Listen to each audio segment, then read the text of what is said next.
श्री गंगा मैया की जय। आज हम नीमच से चलकर जो 3-4 दिन में पहुँचे हैं वो सोरोजी शुगर क्षेत्र में पहुँचे हैं। कल शाम को हम आए थे और आज सुबह हम यहाँ दर्शन कर चुके हैं। शाम को भी दर्शन किए और अभी भी हमने दर्शन किए। जो आप दर्शन कर पा रहे हैं वो श्वेत वाराह है, भगवान श्वेत वाराह विराजमान है आपके सामने। और ऐसे ही श्याम वाराह इनके पीछे है। यहाँ पर दोनों वाराह हैं, श्वेत वाराह और श्याम वाराह। तो वाराह कल्पे, तो वो वाराह कल्पे भगवान जी का कल्प चल रहा है ये, और इसीलिए हम कहते हैं वाराह कल्पे। कल्प भी अलग अलग होते हैं और उन कल्पों में अभी हम जी रहे हैं वाराह कल्पे। और इस कल्प में कलयुग के मतलब कुल युगों के 71 बार चक्र घूमता है, तब जाकर एक कल्प पूरा होता है। तो 71 बार अभी हमारा जो कलयुग चल रहा है वो 28वां कलयुग है। अर्थात हाँ, ये कलयुग 27 बार पहले आ चुका है, 28वां ये है। और अब जब 71 बार कलयुग आ चुका होगा तो ये वाराह कल्प समाप्त हो जाएगा। अब हम कहते हैं कि एक पुराण में तो ये लिखा है कि माँ भगवती ने सब कुछ किया, एक में लिखा है कि विष्णु भगवान ने किया, एक में लिखा है कि भगवान भोलेनाथ ने सब किया। तो वो सब अलग अलग कल्पों के मालिक देवता अलग अलग हैं। तो उस युग में उनने राक्षसों का संहार किया है। अब हम आगे अगले मंदिर से और फिर हमारे जो स्वामी जी हैं आप पधारे, हम आपका परिचय करवाते हैं। गुरु जी हमारे तीर्थ क्षेत्र के पुरोहित जी हैं और शुभ नाम है आपका मानवेंद्र गिरी जी। मानवेंद्र गिरी जी हैं, आपको सब विस्तार से बताएंगे, पर हम आगे जाके आपसे पूरा जो बोलेंगे। अब देखिए, ये जो तीर्थ पुरोहित हैं इनका मैं कोई सामने खड़े इसलिए बड़ाई नहीं कर रहा हूँ, पर ये सत्यता है कि अगर सोरोजी में आप आते हैं तो यहाँ के हमारे तीर्थ पुरोहित हैं। आपके इनके पास आने से जब तक आप यहाँ से विदा नहीं लेंगे आपको नहीं छोड़ेंगे। मतलब आपको दर्शन कराना है, भोजन करना है, कोई भी कार्य करना है, आप कहेंगे गुरुजी हमें ये काम करना है, आपके साथ जाएंगे, आपका वो कार्य करवाएंगे। तो ऐसे तीर्थ गुरु आपको पूरे भारत में नहीं मिलेंगे सोरोजी जैसे। बाकी तो दक्षिणा ली और बात खत्म, आपको दर्शन करना है तो करो, नहीं करना है तो मत करो। पर ये अपनी जिम्मेदारी समझते हैं कि नहीं, मेरा यजमान मेरे पास आया है तो मुझे इनके सारे जो तीर्थ दर्शन वगैरह करवाने ही हैं, और उस दृष्टि से करवाते हैं। और फिर भोजन की व्यवस्था भी आप ही करते हैं। जो यजमान आया है उनको भोजन कराना, मतलब अपना बेटा जैसा होता है, जिस प्रकार हम अपने बेटे को रखते हैं उस प्रकार से अपने यजमान को आप रखते हैं। तो मैं आपसे कहूँगा कि आप हमें इसका डिटेल बताएं, तो हम आपसे अगले स्थान पर विस्तार से पूछेंगे। सोरोजी शुगर क्षेत्र में कुंड के किनारे और सामने रघुनाथ जी का मंदिर है, यहाँ आकर खड़े हुए हैं।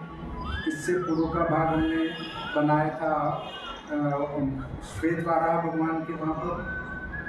अब इसमें हम स्वामी जी मानवेंद्र गिरी जी से ये निवेदन करते हैं कि आप इस तीर्थ क्षेत्र का महात्म्य क्या है, मतलब इस तीर्थ क्षेत्र में स्नान क्यों करना चाहिए, या फिर यहाँ स्नान का क्या महत्व है, यहाँ प्रथम बार किसने क्या स्नान किया था तो उससे इसका महत्व बढ़ा, आदि की जानकारी स्वामी जी बताएंगे आपको विस्तार से। दूसरा मैं एक और परिचय दूँ कि हमारे जो तुलसीदास जी थे, तुलसीदास जी की जो जन्मस्थली यहाँ है उसका जो परिषद गठित हुई है तुलसीदास जी की, उसके आप अध्यक्ष भी हैं। तो मैं निवेदन करूँगा कि आप हमें महात्म्य सहित, चाहे वीडियो 1 घंटे का बने, परंतु हमें विस्तार से जानकारी देने का कष्ट करें।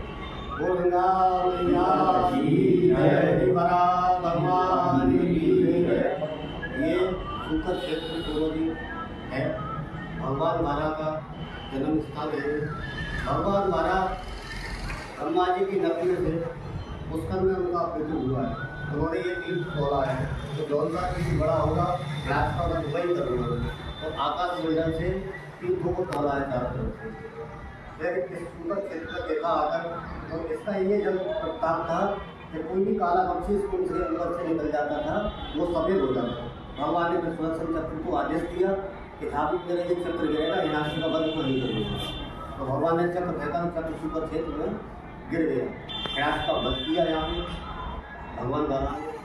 और गोस्वामी तुलसीदास जी की जन्म स्थली यही है। भगवान गोस्वामी तुलसीदास जी का यही जन्म हुआ है।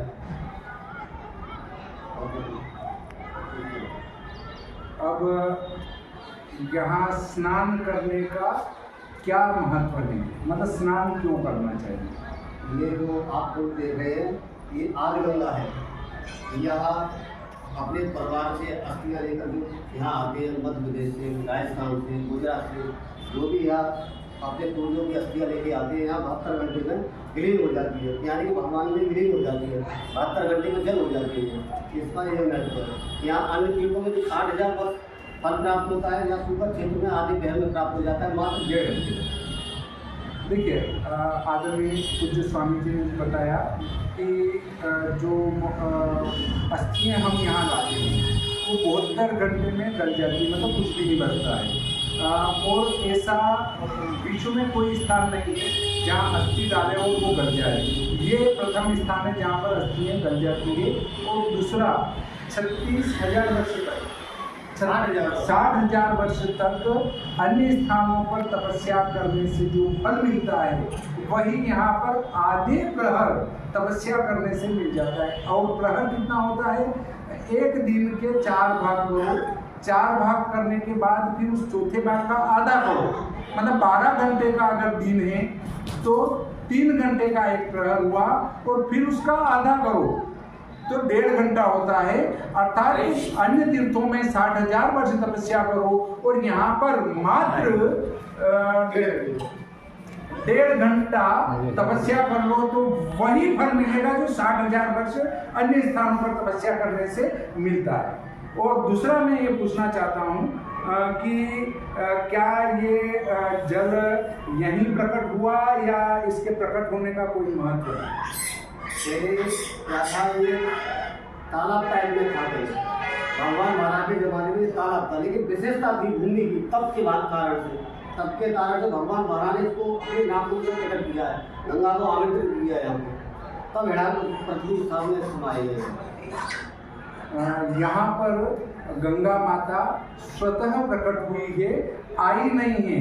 अन्य स्थानों पर तो गंगा माता बेकर आई है और यहाँ धरती के अंदर से, भूमि के अंदर से जो है गंगा माता प्रकट हुई है, इसलिए यहाँ का महत्व विशेष है। इसके अलावा जो चक्र तीर्थ हैं, उस चक्र तीर्थ के बारे में भी जानकारी दीजिए। भगवान महाराज ने अपना चक्र देखा, क्योंकि हिरण्यकशिपु था, ब्राह्मण था, ब्राह्मण का वध कर दिया भगवान ने, तो अपना वो शरीर काला हो गया, तो इससे काले हो गए भगवान। तो उन्होंने चक्र देखा कि जहाँ भी मेरे ये चक्र गिरेगा शरीर का त्याग मैं वही करूँगा। भगवान महाराज ने अपना चक्र देखा, उसी नाम से मोहल्ला चक्र पड़ गया हो। यहाँ बंद करने के बाद अपना मोक्ष कर दिया। और चप्पल नहीं, अर्थात भगवान बारह नहीं चप्पल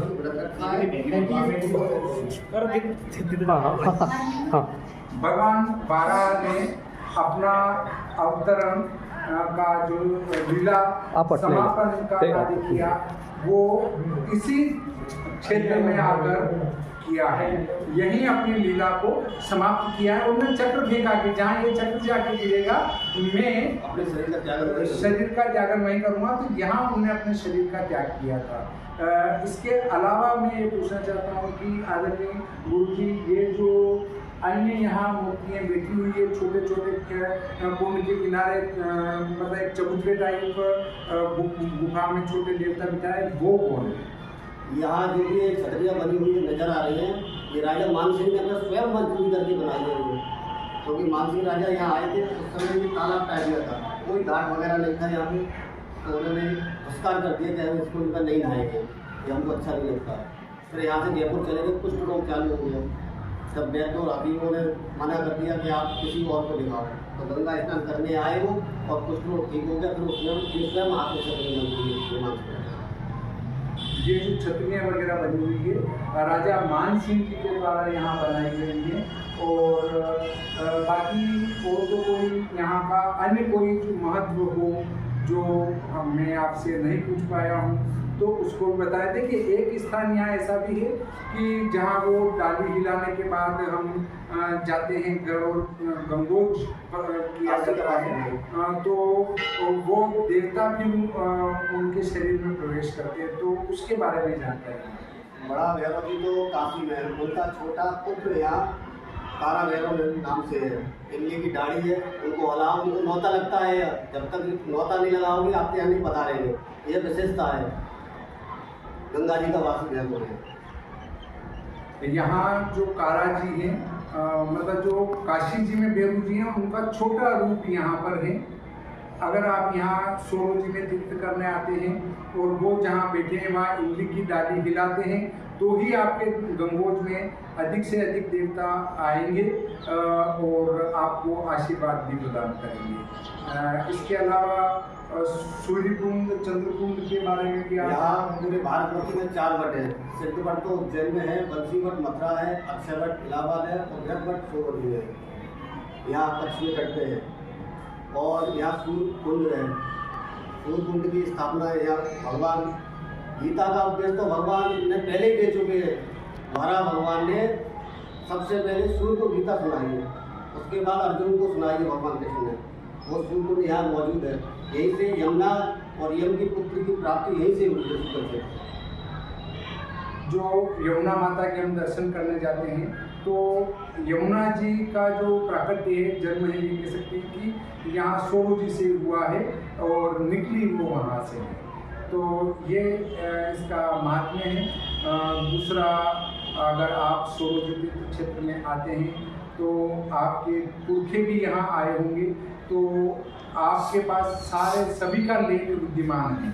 जो आपके तीर्थ गुरु हैं उनके पास सबका आपको जानकारी डिटेल में विस्तार से मिल जाएगी और आप मूल कहाँ के हैं, आपके पुरखे कहाँ रहे हैं, वो सारी जानकारी आपको देंगे।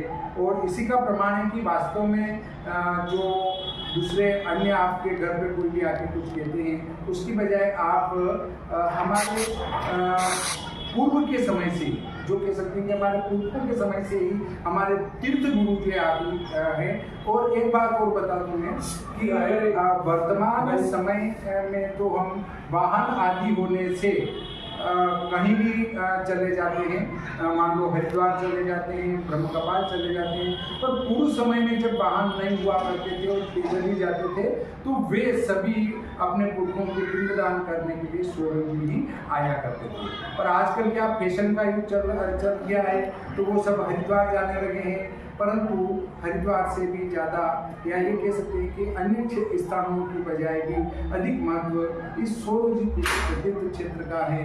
और कभी भी यहाँ के गुरु जी अगर आपके घर आते हैं और आपके पुरखे का परिचय देते हैं तो आपको आदर सहित बिठाकर भोजन कराकर यथाशक्ति दक्षिणा से संतुष्ट करना चाहिए, न कि अपने घर अगर आप पधारते हैं और आप कहें कि नहीं पंडित जी आप कोई काम धंधा कीजिए, इस प्रकार का काम मत कीजिए, तो आपके दिल को कितनी ठेस पहुंचेगी, क्योंकि ये काम धंधा ही कर रहे हैं। इनका कार्य क्या है? आपके पुरखों को सदगति दिलाना है, ये इनका कार्य है। अब आप इनको कहो कि आप दूसरा काम करो तो भाई काम ही कर रहे हैं, ये इनका फर्ज निभा रहे हैं। अगर ये अपना फर्ज छोड़ देंगे तो आपके पुरखों को सदगति कौन दिलाएगा? आपके पुरखों को अगर कोई सदगति दिला सकता है तो आप ही हैं जो दिला सकते हैं। दूसरी बात एक और बता दूं कि आजकल कोई कहता है कि फलाना जो है ये पूजा बहुत बढ़िया कराते हैं, वो बहुत बढ़िया कराते हैं, परंतु आशीर्वाद देने का अधिकार सिर्फ और सिर्फ ब्राह्मण को, तीर्थ गुरु को ही है। चाहे कोई कितनी भी जबरदस्त पूजा आपकी करवा दे, परंतु आपके पुरखे सदगति में जाएंगे जहाँ तक कि आपके तीर्थ गुरु आशीर्वाद प्रदान नहीं करे। अगर ये क्रिया कराते ही नहीं है और एक लड्डू भी बनाए के दें जा तेरे पुरखे को ये पिंड मिला, तो वो पिंड आपके पुरखों को ग्रहण करना ही पड़ेगा, क्योंकि तीर्थ गुरु का वचन है। और भगवान भी तीर्थ गुरु की वचन का पालन करवाते हैं, इसलिए वो आपके पुरखे चाहे बिना मंत्र के पिंड दें तो भी ग्रहण करना पड़ेगा। और इनका आशीर्वाद मिल गया कि जा तू आनंद करेगा तो आनंद करेंगे ही करेंगे। इसलिए आपके दिल को ठेस कभी ना पहुंचे, ऐसा काम करना चाहिए। अगर आपको लगता है कि मुझे पंडित जी से नहीं रखना है, आप बात ही मत कीजिए। वैसे ही आप किसी के बाहर नहीं है कि यार ये पंडित जी फ्री बैठे हैं जो अपने घर के बाहर आके बैठ जाते हैं, बिल्कुल ऐसा कभी नहीं होगा। तो मैं चाहूँगा कि आप आशीर्वाद रूप में 2 शब्द हमें प्रदान कीजिए। ये जो आपने रेट बताया बहुत ही उत्तम बताया आपने, और ये सुपर क्षेत्र बहुत बड़ा तीर्थ है। यहाँ आपको शांति ज़्यादा मिलती है। यहाँ यात्रियों को आना चाहिए। अब जैसे मनाली हरिद्वार जा रहे हैं, नासिक जा रहे हैं, इलाहाबाद जा रहे हैं, लेकिन जो प्राचीन तीर्थ है वो सुपर क्षेत्र सोरोजी है। जीवात्मा ग्रस्त होने के बाद जीवात्मा का पिंडा बताया गया है, तो केवल सुपर क्षेत्र सोरोजी में ही है। इस प्रकार आज का ये प्रकरण हम यहीं समाप्त करते हैं। मैं बता दूं कि स्वामी जी के साथ में हमारे छोटे भाई दिनेश जी हैं, ब्याई जी साहब, दीपक जी पुरोहित हैं, सत्यनारायण जी जोशी साहब इंडिया से हैं, भाई साहब योगेश जी जोशी, इनका परिचय पहले ही करा चुका हूँ कि हमारे चाहे मैं इस यात्रा का को लाने वाला हूँ, पर उसके पीछे इनका ठोस हाथ है कि मतलब मेरा घाटा नहीं हो जाए, मैं नुकसान में नहीं चला जाऊं। इसलिए सवारियाँ कम भी पड़ी तो भी आपने, और कम से कम 50 बार हमारी फ़ोन पर चर्चा हुई है कि यार तेरे नुकसान नहीं हो जाए। तो ये ऐसे हमारे भाई साहब हैं। और पाटीदार जी साहब हमारे मंदसौर के पास बुराड़िया देदा से हैं। और आपका राधेश्याम जी पाटीदार साहब हैं। हमारे भाई साहब ने बताया कि आप तो हेलीकॉप्टर और हवाई जहाज से भी यात्रा कर सकते हैं। बहुत अच्छे मतलब धन संपन्न व्यक्ति हैं, परंतु हमारे स्नेह से हमारे साथ तकलीफों को देखते हुए भी यात्रा कर रहे हैं। और ये जिनका मैंने परिचय कराया वो भी पार्टी छोटी नहीं है।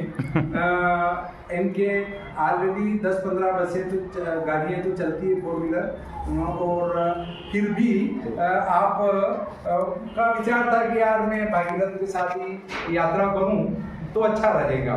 तो इनने बस यही कहा था कि व्यवस्था अच्छी रखना भोजन वगैरह की, बाकी यात्रा अपन साथ में करेंगे। तो हम साथ में यात्रा कर चुके हैं। और आप जो है गणेश जी व्यास साहब हैं, हमारे माया के ससुर, बेटी के ससुर जी साहब हैं। और सामने जो बेटे हैं घनश्याम जी पाटीदार साहब, सब बेटे हैं।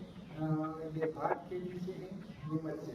तो आप सबका वापस नाम परिचय कराया मैंने, और हम गुरु जी का आशीर्वाद भी प्राप्त किया। गुरु जी ने विस्तार से आपको जानकारी दी, इसके लिए मैं आपको धन्यवाद देता हूं कि आपने अपना अमूल्य समय देकर हमारे साथ पधारे और यहाँ हमको आशीर्वाद दिया। श्री मैया की जय, भगवान की जय। सोरोजी में भगवान रघुनाथ जी के दर्शन आप भी कीजिए। आप ये रघुनाथ भगवान जी का मंदिर है, सपत्नीक विराजमान है।